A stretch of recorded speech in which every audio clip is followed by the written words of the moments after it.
ராமநாதபுரத்தில் திமுக தேர்தல் பிரச்சார பொதுக்கூட்டம் நடைபெற்றது. ராமநாதபுரம் மாவட்டத்தில் ராமநாதபுரம் அரண்மனை முன்பு மாவட்டச் செயலாளரும் சட்டமன்ற உறுப்பினருமான காதர் பாஷா முத்துராமலிங்கம் தலைமையில் தமிழ்நாடு தலை குனியாது என்ற தலைப்பில் திமுகவின் தேர்தல் பிரச்சார பொதுக்கூட்டம் சிறப்பாக நடைபெற்றது. இதில் சிறப்பு பேச்சாளராக தென்சென்னை நாடாளுமன்ற உறுப்பினர், திமுக கல்வியாளர் அணி செயலாளர் தமிழச்சி தங்கபாண்டியன், சட்டமன்ற உறுப்பினர் காதர் பாஷா முத்துராமலிங்கம் ஆகியோர் கலந்து கொண்டு சிறப்புரையாற்றினர். இந்நிகழ்ச்சியில் ராமநாதபுரம் மாவட்ட அவைத் தலைவர், முன்னாள் அமைச்சர் சத்தியமூர்த்தி, முன்னாள் அமைச்சர் டாக்டர் சுந்தர்ராஜன், மாவட்ட துணைச் செயலாளர்கள் கருப்பையா, ஆதித்தன், மாநில மீனவர் அணி துணைச் செயலாளர் வழக்கறிஞர் ரவிச்சந்திரன் ராமவன்னி, உயர்மட்ட செயற்குழு உறுப்பினர் அகமது தம்பி, ராமநாதபுரம் நகரமன்ற தலைவர் கார்மேகம், ராமேஸ்வரம் நகர்மன்ற தலைவர் கே.இ. நாசர்கான், துணைத் தலைவர் பிரவீன் தங்கம், பிச்சை என்ற தட்சிணாமூர்த்தி, மண்டபம் பேரூர் கழகச் செயலாளர் அப்துல் ரஹ்மான் மரைக்காயர், கீழக்கரை துணைத் தலைவர் வழக்கறிஞர் ஹமீது சுல்தான், மேற்கு ஒன்றிய செயலாளர் பிரவீன், மண்டபம் கிழக்கு ஒன்றிய செயலாளர் நிலோஃபர் கான், உத்திரகோசமங்கை ஒன்றிய செயலாளர் உதயகுமார் உள்ளிட்ட பேரூர் கழக, நகர கழக, கிளைக்கழக செயலாளர்கள், பிரதிநிதிகள், நிர்வாகிகள், பொதுமக்கள், கவுன்சிலர், ராமநாதபுரம் நகர்மன்ற உறுப்பினர்கள் உள்ளிட்ட பொதுமக்கள் திரளாக கலந்து கொண்டனர். வரும்பொழுது இந்த கழகத்தினுடைய மூத்த முன்னோடிகளை நினைத்துக் கொண்டே வந்தேன். அண்ணன் சத்யேந்திரன், அப்பா சுப்பா தங்கவேலன், மிக முக்கியமாக மத நல்லிணக்கம் என்பதை தன்னுடைய பெயரிலேயே தாங்கி இருக்கின்ற என்னுடைய மாமா காதர் பாட்சா அவர்களையும் நான் நினைத்துக் கொண்டுதான் வந்தேன். பெயரை சொல்லுகின்ற இவர் எப்படி மத நல்லிணக்கத்திற்கு எடுத்துக்காட்டாக இருக்கின்றார், அவருடைய பெயர் எப்படி என்று ஒரு நேர்காணலிலே தம்பி சொல்லி இருந்தார். அதை அந்த மாநிலங்களவை உறுப்பினருக்கு சுட்டி காட்டினேன். நாங்கள் 3 தலைமுறைகளாக காதர் பாட்சா என்ற பெயரை தாங்கி வருகிறோம். என் தந்தை காதர் பாட்சா வெள்ளச்சாமி, என் பெயர் காதர் பாட்சா முத்துராமலிங்கம், என் மகன் பெயர் பாட்சா. இன உதாரணம் வேண்டும். அவர் கேட்டார், அந்த மாநிலங்களுடைய உறுப்பினர் கேட்டார், இது எப்படி சாத்தியம்? இந்தியாவிலே இப்படி 2 விஷயங்கள் எப்படி, எதற்காக அந்த இஸ்லாமிய பெயர் வந்தது என்பதற்கும் நான் இவரிடம், தன்னுடைய அதாவது தேவருடைய தாயார் இறந்த பிறகு ஒரு இஸ்லாமிய தாயால் அவர் பாலூட்டி வளர்க்கப்பட்டதால் அவருக்கு எப்பொழுதுமே இஸ்லாமிய சமுதாயத்தினர் மீது ஒரு மிகுந்த பற்று உண்டு. அவர் படித்தது கிறிஸ்தவ மிஷனரிகள் நடத்திய அந்த பள்ளி. ஆகவே இந்த சமுதாய நல் இணக்கம் என்பது, சமுதாய இணக்கத்தோடு அனைத்து மதத்தவரும் வாழுகின்ற இந்த மண், இந்திய ஒருமைப்பாட்டிற்கு முன் உதாரணமாக இருக்கின்ற மண் என்கின்ற பெருமையோடு உங்கள் முன்பாக இன்றைக்கு நான் இங்கு வந்து நிற்கின்றேன். தமிழ்நாடு தலைகுனியாது. ஏன் தமிழ்நாடு தலைகுனியாது? தமிழ்நாடு என்ற பெயரை நமக்கு பெற்றுத்தந்த பேரறிஞர் அண்ணா தமிழ்நாட்டினுடைய முதலமைச்சராக இருந்த பொழுது சொன்ன வார்த்தைகள் இவை. நான் முதலமைச்சராக மிக முக்கியமாக 3 கையெழுத்துக்களை போட்டிருக்கின்றேன். 1, தமிழ்நாடு பெயர் மாற்றம். 2வது, இந்திக்கு இடமில்லை என்ற இருமொழி கொள்கை. இந்தி எங்களுக்கு எப்பொழுதும் எடுப்பு சாப்பாடு. ஆங்கிலம் நாங்கள் விரும்பியதை செய்து தருகின்ற சமையல்காரன். ஆனால் தமிழ்தான் எங்களுடைய நாவின் ருசி அறிந்து, மனம் அறிந்து, தேவை உணர்ந்து, அன்போடு சமைத்து பரிமாறுகின்ற அம்மா என்று சொன்ன, இந்திக்கு இடமில்லை என்று சொன்ன இருமொழி கொள்கைக்கான அந்த கையெழுத்து. ஆணும் பெண்ணும் மனமொப்பி திருமணம் செய்து கொள்வதற்கு சாதி தடை இல்லை, மதம் தடை இல்லை என்று சுயமரியாதை திருமணங்களுக்கு சட்டபூர்வமான அங்கீகாரம் பெற்று தந்த அந்த தீர்ப்பு. இந்த 3 சட்டங்களையும் மாற்றி எழுதுவதற்கு எந்த கொம்பனாலும் முடியாது. அந்த அச்சம் இருக்கும் வரை அண்ணாதுரை தான், பேரறிஞர் அண்ணா தான் தமிழ்நாட்டை ஆளுகின்றார் என்று அர்த்தம் என்று சொன்னார். ஆகவேதான் அவருடைய வழியிலே இன்றைக்கு தமிழ்நாட்டை ஆளுகின்ற மாண்புமிகு முத்துவேல் கருணாநிதி ஸ்டாலினின் தலைமையில் தமிழ்நாடு என்றைக்கும் தலைகுனியாது. கூடியிருக்கின்ற அன்பான உடன்பிறப்புகளே, ஏன் நாம் தலை நிமிர்த்தி சொல்லுகின்றோம் தமிழ்நாடு தலைகுனியாது என்றால், 5 வருடங்களில் நம்முடைய மாண்புமிகு முதலமைச்சர் நிறைவேற்றி இருக்கின்ற திட்டங்களை நீங்கள் நினைத்து பாருங்கள். உங்கள் தொகுதிக்கு நிறைவேற்றிருக்கின்ற திட்டங்களோடு நான் தொடங்குகின்றேன். இங்கே அமர்ந்திருக்கின்ற உங்கள் அத்தனை பேருக்கும் தெரியும். இருந்தாலும் ஒரு சோறு பதமாக ராமநாதபுரம் அரசு சட்டக் கல்லூரியில் புதிய கட்டிடங்கள் கட்டித்தரப்பட்டிருக்கின்றன. நம்முடைய திமுக ஆட்சியிலே உங்கள் சட்டமன்ற உறுப்பினர் பொறுப்பேற்றுக் கொண்டு பிறகு கொண்டு வந்த திட்டங்கள், பெரியபட்டணம் ஊராட்சி பேருந்து நிழற்குடை, ராமேஸ்வரம் நகராட்சியில் கழிவுநீர் சுத்திகரிப்பு நிலையம், அரசு மருத்துவமனையில் ராமேஸ்வரம் அரசு மருத்துவமனையில் புதிய கட்டிடங்கள், ராமேஸ்வரத்தில் புதிதாக அரசு கலைக்கல்லூரி, மண்டபம், வக்கனாங்குண்டு, கும்பரம், திருப்புல்லானி ஆகிய ஊர்களில் அரசு பள்ளிகளில் புதிய கட்டிடங்கள், ராமநாதபுரம் கீழக்கரை சாலையில் ரயில்வே பாலம், மரக்கா நகர், கைகோனார் மடம் ஆகிய இடங்களில் பயணியர் நிலக்குடை, நேருபுரம், திணைக்குளம் ஆகிய ஊர்களில் கலை அரங்கம், பெரியபட்டினம், இருமேனி ஆகிய ஊர்களில் ரேஷன் கடைகள், ராமேஸ்வரம் சுற்றுலா தலங்களை பார்வையிட கூடுதல் பேருந்து சேவைகள், ராமநாதபுரம் நகராட்சியில் அறிவுசார் மையம், முகவை ஊருணி, செம்மங்குண்டு ஊருணி, எருமை தரவை ஆகிய ஊருணிகளை சீரமைக்கும் பணிகள், சொல்லிக்கொண்டே போகலாம். நாளை காலையில் ஆயிடுங்கிறதுனால ஒரு சோறு பதமாக சில திட்டங்களை சுட்டி காட்டி இருக்கின்றேன். 5 ஆண்டுகளில் திராவிட முன்னேற்ற கழகம் ஆட்சிக்கு வரும் பொழுது உங்களுக்கு தேர்தல் வாக்குறுதியாக கொடுத்தவை 488 வாக்குறுதிகள். அவற்றில் 370 வாக்குறுதிகளை நிறைவேற்றி இருக்கின்றார் நம்முடைய மாண்புமிகு முத்துவேல் கருணாநிதி ஸ்டாலின். மீதமுள்ள வாக்குறுதிகளை ஏன் நிறைவேற்ற முடியவில்லை என்றால் வஞ்சிக்கின்ற ஒன்றிய அரசினுடைய நிதி நமக்கு தராத அந்த வஞ்சக போக்கினால். இந்த தகவலை இங்கே கூடியிருக்கின்ற யார் வேண்டுமானாலும் ரைட் டு இன்ஃபர்மேஷன் RTI என்கின்ற அந்த தரவின் மூலமாக பெற்றுக்கொள்ளலாம். ஆகவே சொன்னதை செய்த அந்த திருப்தியுடன் மக்களை சந்திக்க நாங்கள் வருகின்றோம்.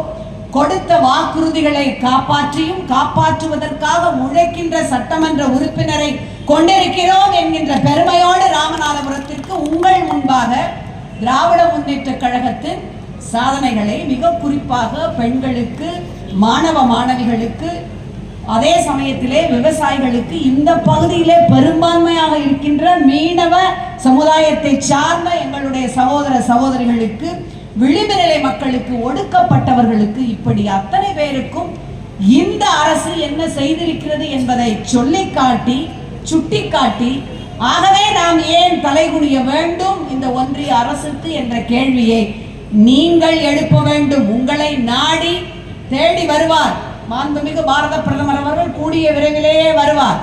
வருகின்றவரிடம் நீங்கள் இந்த தரவுகளை எல்லாம் சுட்டிக்காட்டி இத்தனை செய்திகளை எங்களுக்கு சொல்லி வர சொல்லி அனுப்பிய அந்த உறுப்பினர்கள் மூலமாக நாங்கள் தெரிந்து கொண்டோம்.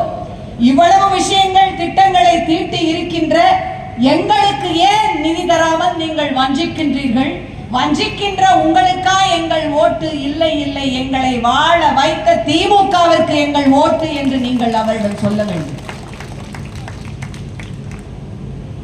பேரறிஞர் அண்ணா சொன்னார், எங்களுக்கு ஆட்சி என்பது மேலே போட்டிருக்கின்ற துண்டை போல, ஆனால் கட்சி கொள்கை என்பது இடுப்பிலே கட்டியிருக்கின்ற வேட்டியை போல.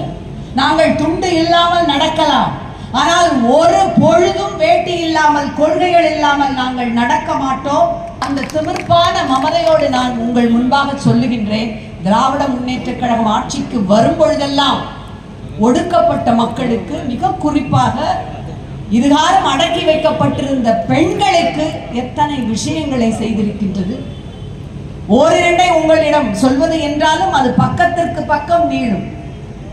ஒரு மிக முக்கியமான ஒரு கதை. விஸ்பர்க் என்ற ஒரு கோட்டை இருந்தது ஜெர்மனியிலே. அந்த கோட்டையை ஒரு மன்னன் வந்தான். அந்த மன்னனுடைய ஆட்சிக்கு அடிபடிய வேண்டும் தான். ஆனால் அவன் எனக்கு அடிமை என்று அறிவிக்கின்றான். அறிவித்துவிட்டு அந்த கோட்டையின் வாசலிலே நின்று உள்ளே இருக்கின்ற பெண்கள் எல்லாம் எதை எடுத்து செல்கிறார்கள் என்பதை ஆவலோடு பார்த்து கொண்டிருக்கின்றார். பெண்களாகிய நாம் அங்கே அமர்ந்திருக்கின்றீர்கள். என்னுடைய அம்மத்தாக்களை போல, அப்பத்தாக்களை போல, சின்னம்மாக்களை போல சிலர் அங்கே இருக்கிறீர்கள். சகோதரிகளே, பெண்களாகிய நாம் அப்படி ஒரு கோட்டையிலே உள்ளே அடைபட்டிருந்தால் என்ன விஷயங்களை எடுத்து செல்வோம்? மூட்டை மூட்டையாக நாம் சேர்த்து வைத்திருக்கின்ற நகைகளையா, அல்லது வைரங்களையா, வைடூரியங்களையா, அல்லது நமக்கு மிக மிக பிடித்தமான புடவைகளையா, எதை எடுத்து செல்வோம் என்பதை பார்ப்பதற்காக அந்த மன்னன் ஆவலாக வாசலிலே காத்து கொண்டிருக்கின்றான். வெளியேறுகின்ற ஒவ்வொரு பெண்ணும் தன்னுடைய முதுகில் ஒன்று தன்னுடைய அப்பா, இல்லை என்றால் தன்னுடைய கணவன், இல்லை என்றால் தன்னுடைய மகன், இல்லை என்றால் தன் காதலன் என்று குடும்பத்தில் இருக்கின்றவர்களை சுமந்து கொண்டு வெளியேறுகிறார்கள். பார்த்த மன்னன் அசந்தே போகின்றான். உலகில் மிக முக்கியமானவர்கள் மனிதர்கள் தான் என்பதை உணர்த்திய பெருமைக்கு சொந்தக்காரர்கள் பெண்கள். அதிலும் இந்த கோட்டையை சார்ந்த பெண்கள். இவர்களுடைய இந்த மிகுந்த நம்பிக்கைக்குரிய செய்கைக்காகவே இந்த கோட்டையை நம்பிக்கை கோட்டை என்று பெயரிட்டு அந்த கோட்டையை உங்களுக்கே திரும்ப தருகிறேன் என்று ஒப்படைத்து விட்டு செல்கின்றான். அன்று முதல் அது பெண்களுடைய நம்பிக்கை கோட்டை என்று வழங்கப்பட்டு வருகிறது. இன்றைக்கு தமிழ்நாட்டை பெண்களுடைய நம்பிக்கை கோட்டையாக மாற்றி இருப்பவர் முத்துவேல் கருணாநிதி ஸ்டாலின். எப்படி என்று உங்களிடம் பகிர்ந்து கொள்வதற்கும் என்னிடம் தரவுகள் இருக்கின்றன.